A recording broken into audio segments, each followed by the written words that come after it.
janji Allah kepada orang yang berdoa. Makanya doa itu benar-benar senjata orang mukmin, melebihi senjata apapun yang dimiliki oleh seseorang. Paling dahsyat itu kalau punya doa. Jadi kalau orang yakin kepada Allah, maka dan keyakinan dia kepada Allah lebih besar daripada keyakinan dia kepada apapun, maka selama dia masih bisa berdoa kepada Allah, dia tenang.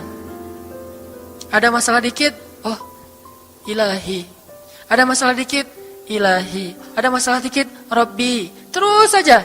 Ada masalah sepele apapun, minta ke Allah. Ada masalah apapun, minta ke Allah. Dan kata Nabi, janganlah kalian menjadi lemah dalam berdoa, karena sesungguhnya tidak akan binasa seseorang selama dia masih berdoa kepada Allah. Itu hadis Nabi dari Aisyah. Janganlah kalian menjadi lemah dalam berdoa, artinya jadi pundung, jadi putus asa dalam berdoa, karena tidak akan binasa seseorang selama dia masih berdoa kepada Allah Subhanahu wa ta'ala. Jadi kalau kita masih terus mengharap dan meminta kepada Allah, kita nggak akan binasa, kita nggak akan kalah, kita nggak akan rugi. Dan kata para ulama, segala sesuatu di dunia ini akan pergi dan tidak kembali. Ini clue penting nih, bisa dicatat. Segala sesuatu di dunia ini akan pergi dan tidak akan kembali kecuali doa. Dia pergi dan dia pasti akan kembali. Segala sesuatu kalau udah pergi di dunia ini nggak akan kembali lagi. Kalau pergi di sini maksudnya pergi kepada Allah. Tapi kalau doa pergi ke Allah, dia pasti akan balik lagi kepada yang meminta. Satu-satunya yang pergi ke Allah dan kembali di dunia ini hanyalah doa. Makanya ayat ini kalau kita kasih judul adalah janji Allah kepada hambanya yang berdoa. Allah berjanji, apa kata Allah? Inni qaribun. Aku itu dekat. Maksudnya gak mungkin aku gak dengar doa kalian. Begitu kita berdoa, kita pikir Allah dengar gak ya? Jangan-jangan kok doa saya belum diijabah, kayaknya Allah gak dengar yang kemarin, saya harus keraskan lagi suara saya. Enggak, inni qarib. Arti inni qarib, aku itu dengar banget apa yang kamu ucapkan. Gak usah diucapkan, di dalam hati aja Allah udah dengar. Siapa yang pernah berdoa di dalam hati terus langsung Allah ijabah? Rasulullah. Coba teman-teman buka awal juz kedua. Ayat surat Al-Baqarah ayat 144. Itu gara-gara Nabi ada harapan di dalam hati tapi gak berani ngomong gitu ke Allah. Cuma dipendam di dalam hati doang. Tapi langsung diijabah oleh Allah. Ayat surat Al-Baqarah ayat 144.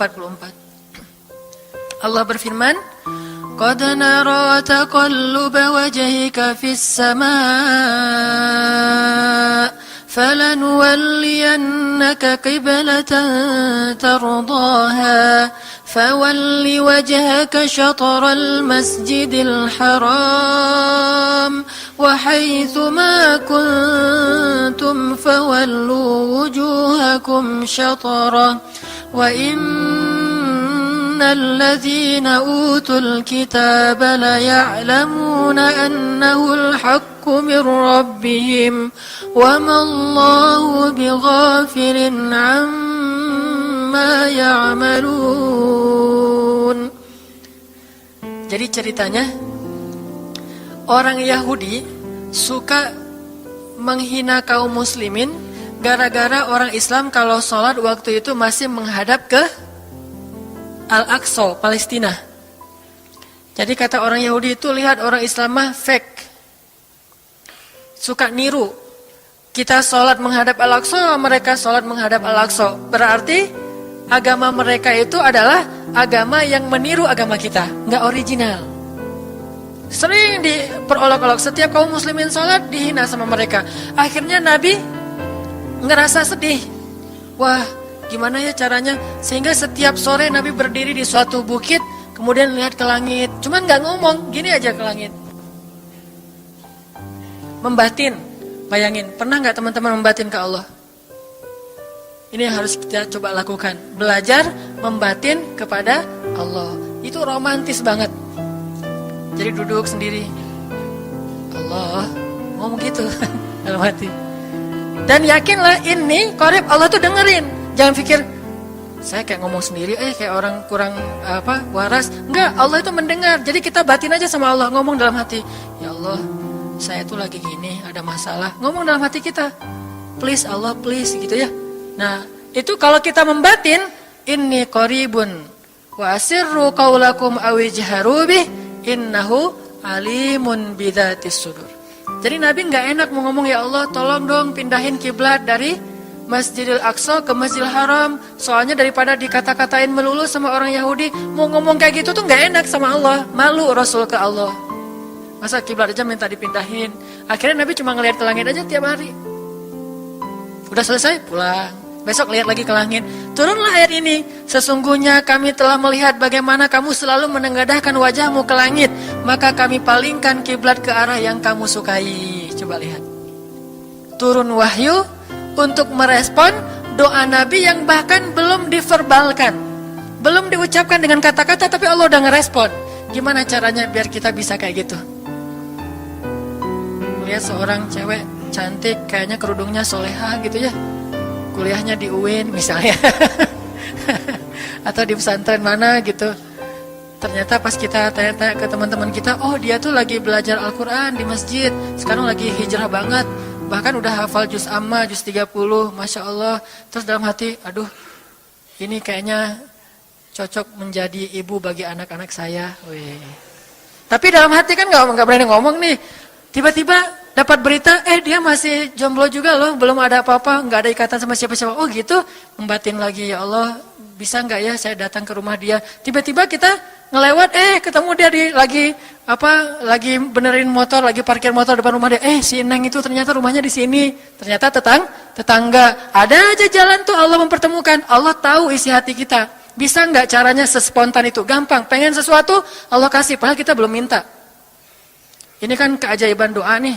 Cuman kita seringnya ngerasa udah minta berkali-kali kok nggak dikasih-kasih. Kita belajar sekarang. Rasul nggak usah minta pakai verbal, cuman membatin doang dalam hati, Allah udah ngasih. Pernah nggak teman-teman ngerasa kayak gitu? Ada kepengen sesuatu, tiba-tiba terwujud. Pernah kan? Tapi kepengennya yang baik-baik. Pengen misalnya, aduh, saya pengen banget umroh, cuman mau ngomong kayak gitu mah, saya mah orangnya kayaknya nggak mungkin bisa umroh kalau ngandalin harta. Orangnya nggak mampu, kerjanya juga pas-pasan, gimana mau umroh untuk makan aja susah. Tapi pengen banget dalam hati kita. Dan itu rindunya tuh rindu banget. Setiap kali ngelihat video atau tayangan di TV tentang umroh dan haji, menitikkan air mata. Saking kangennya ke Baitullah. Allah tahu itu dalam hati kita. Tiba-tiba ada jalan. Ada aja jalannya. Dan bisa dikasih sedekah, bisa juga hadiah, bisa juga door prize, bisa juga macam-macam. Pokoknya ada jalan aja, tiba-tiba bisa umroh. Dan saya sering banget membawa orang umroh. Di antara jamaah itu selalu ada 1 atau 2 orang yang umrohnya itu miracle, keajaiban dari Allah. Ketika saya cari tahu alasannya apa, ternyata emang dia dari dulu pengen banget umroh. Cuman gak bisa ngandelin hartanya, Allah kasih jalan yang lain. Bukankah Allah itu memampukan yang diundang, bukan mengundang yang mampu? Kan itu yang sering kita dengar kan? Allah tidak mengundang yang mampu, tetapi memampukan yang diundang. Kalau udah Allah undang, pasti mampu. Kalau Allah nggak ngundang, walaupun dia mampu nggak akan bisa. Jadi Allah bukan mengundang yang mampu, tetapi memampukan yang diundang. Sehingga kita kalau hati kita kayaknya pantas diundang, Allah undang tuh. Begitu juga dalam urusan rezeki. Aduh, saya pengen kerjaan yang kerjaannya itu lebih halal, lebih nyaman, bisa sholat berjamaah tepat waktu, ada waktu juga buat keluarga, bisa juga berdakwah ke teman-teman. Akhirnya membatin kita itu karena kuat banget, Allah wujudkan. Ini artinya Allah qaribun, Allah maha dekat. Sehingga kalau kita pengen doa kita itu powerful, belajar dari as-siqah billah. Tips pertama adalah as-siqah billah. Percaya deh sama Allah.